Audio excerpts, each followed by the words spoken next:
ខ្ញុំសូមជម្រាបថាខ្ញុំបានឃើញហើយបាទគឺអ្នកដែលនិយាយអួតក្តែង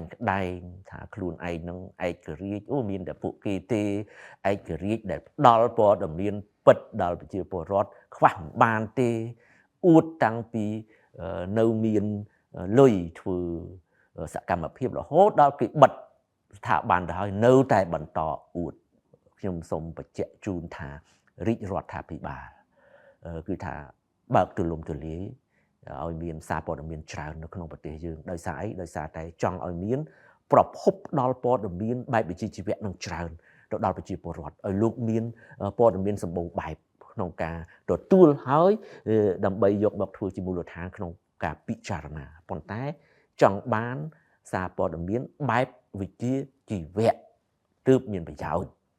ចឹងហើយបានជាយើងបើកឲ្យមាន